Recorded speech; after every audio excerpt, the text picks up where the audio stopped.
Cette vidéo décrit l'installation de votre filtre à sable Intex. Le modèle présenté ici est le système de 35 cm. Les instructions sont les mêmes pour les modèles de 30 et 40 cm.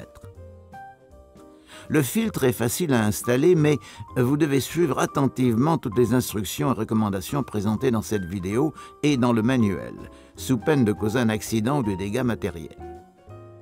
Veuillez suivre ces recommandations pour installer votre pompe de filtration.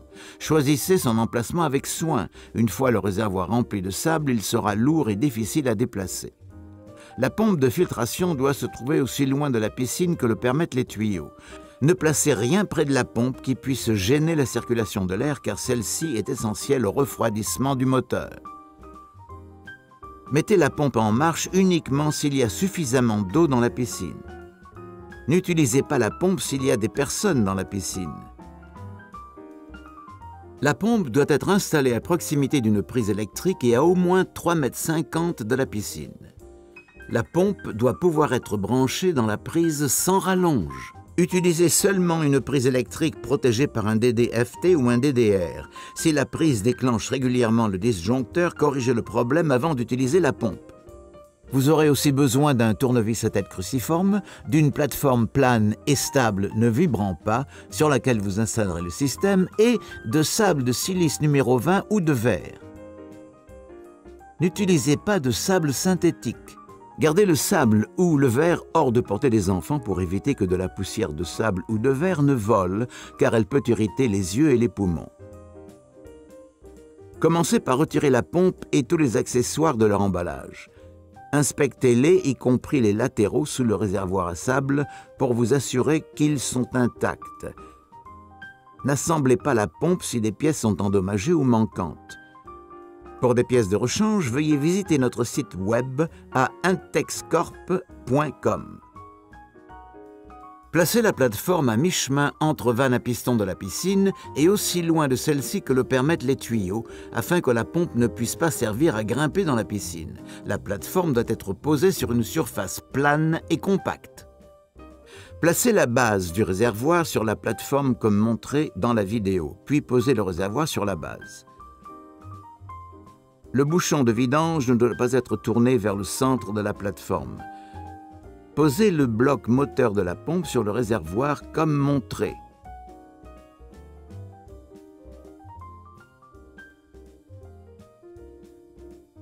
Le raccord d'arrivée d'eau doit faire face à la piscine. Certaines localités exigent que le filtre et la pompe soient fixés au sol. Vérifiez les normes locales.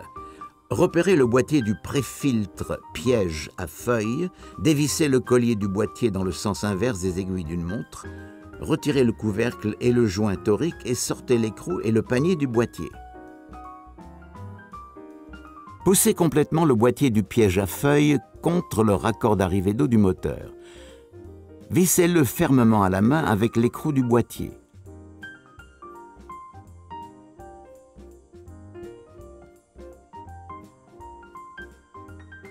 Remettez le panier, le couvercle et le joint torique, puis le collier du boîtier. Serrez à la main seulement.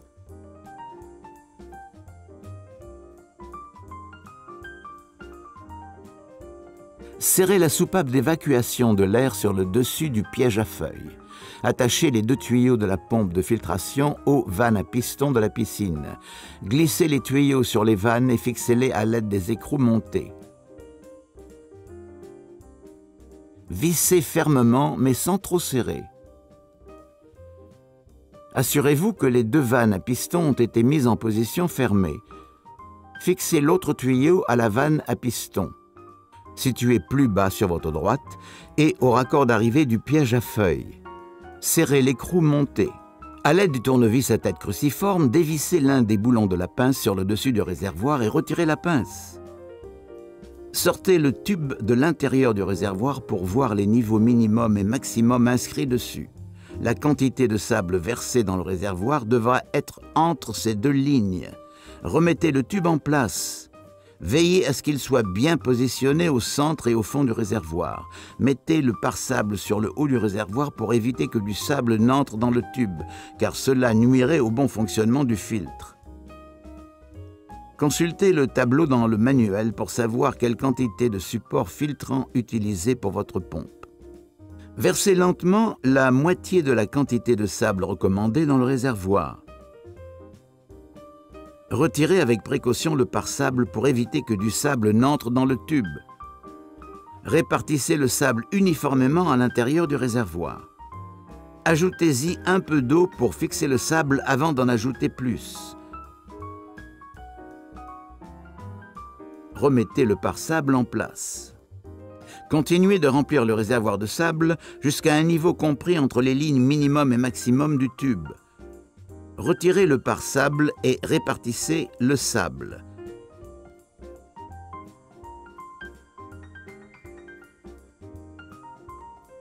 Essuyez ensuite le sable du rebord du réservoir.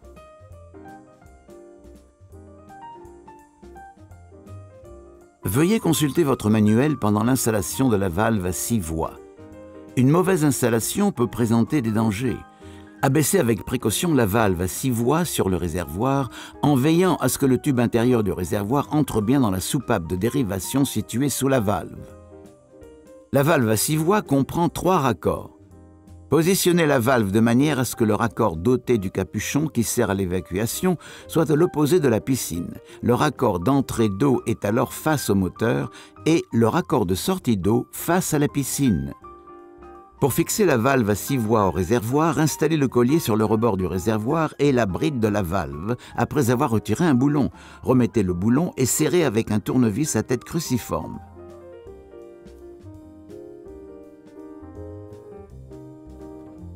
Serrez le boulon de l'autre côté du collier.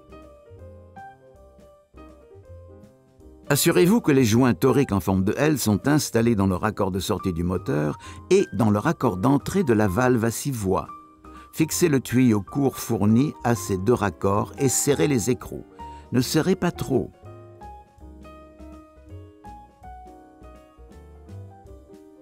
Fixez le tuyau partant de la vanne à piston du haut au raccord de sortie gauche de la valve à 6 voies.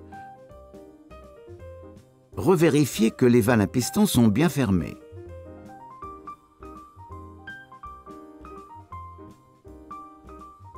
L'interrupteur est situé sur le panneau de commande numérique. Utilisez-le pour allumer ou éteindre l'unité. La valve à 6 voies doit être fermée. N'allumez jamais la pompe si la valve est en position fermée. L'accumulation de la pression pourrait causer une rupture par explosion. La pompe doit être éteinte avant de tourner la valve à 6 voies dans d'autres positions. Branchez la pompe dans une prise électrique de type DD-FT ou DDR. Ouvrez les vannes à piston en tournant leur poignée dans le sens inverse des aiguilles d'une montre jusqu'à l'arrêt. Retirez le capuchon du raccord d'évacuation situé à l'arrière de la valve à 6 voies. Fixez un tuyau au raccord en veillant à diriger l'autre extrémité vers un drain adéquat. Aucun tuyau n'est fourni pour ce raccord. Vous pouvez utiliser le tuyau reliant le raccord de sortie de la valve à 6 voies et la vanne à piston, en haut et à gauche après avoir fermé celle-ci. Une fois le tuyau raccordé, appuyez sur la poignée de la valve à 6 voies et tournez-la en position contre-lavage. Vous devez l'enfoncer avant de pouvoir la tourner. Le contre-lavage est la première étape pour éjecter les débris et l'air du système. Allumez la pompe. L'eau circule dans le sable puis ressort par l'orifice d'évacuation, entraînant avec elle les débris de l'air piégé. Restez en mode contre-lavage jusqu'à ce que l'eau observée dans le témoin à sédiments soit propre. Ce témoin est situé à côté du raccord d'évacuation. Éteignez la pompe.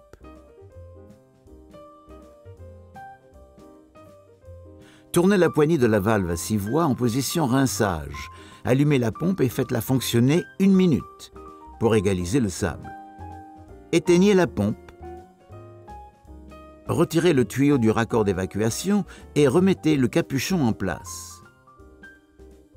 Si vous utilisez ce tuyau entre la piscine et la valve, réinstallez-le maintenant et ouvrez la vanne à piston. Tournez la poignée de la valve à 6 voies en position filtration. Allumez la pompe. L'eau devrait couler dans la piscine depuis le raccord du haut qui est l'arrivée d'eau. Vous pouvez ajuster la direction du jet à la main.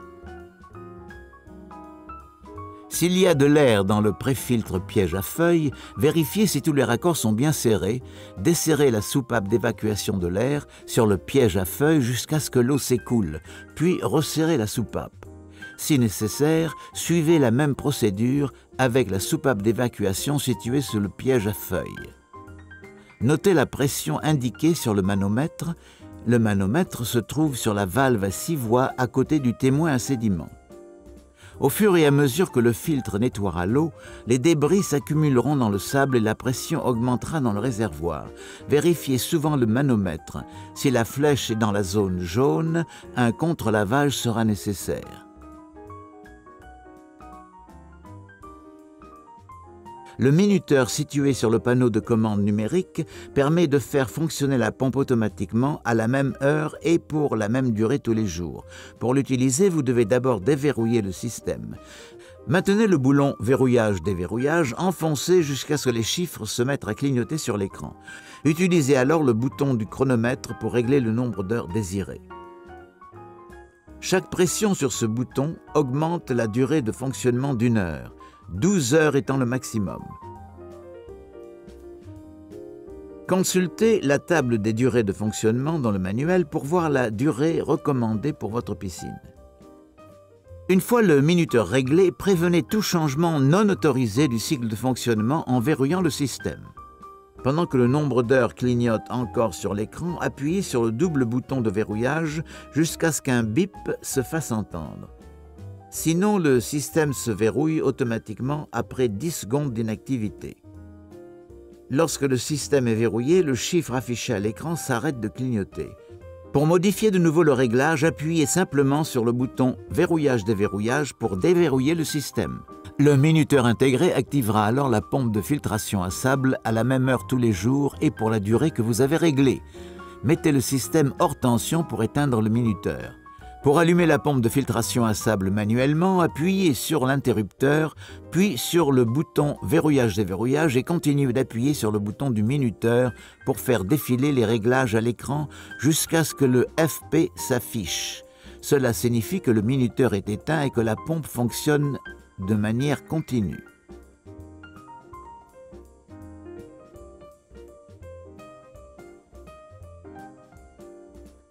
Avant de passer au nettoyage ou à l'entretien de la pompe, éteignez-la et débranchez-la. Fermez les vannes à piston. Relâchez la pression accumulée dans la pompe en ouvrant la soupape d'évacuation sous le boîtier du piège à feuilles. Pour nettoyer le préfiltre, dévissez le collier du boîtier, retirez le couvercle et le joint torique et sortez le panier piège à feuilles. Retirez les débris du panier à la main ou avec le tuyau d'arrosage. Remettez ensuite le panier, le couvercle et le joint torique, puis revissez le couvercle sur le boîtier du piège à feuilles. Serrez à la main seulement. Refermez la soupape d'évacuation. S'il est bien entretenu et nettoyé, votre filtre à sable Intex vous assurera des années d'eau propre et fraîche.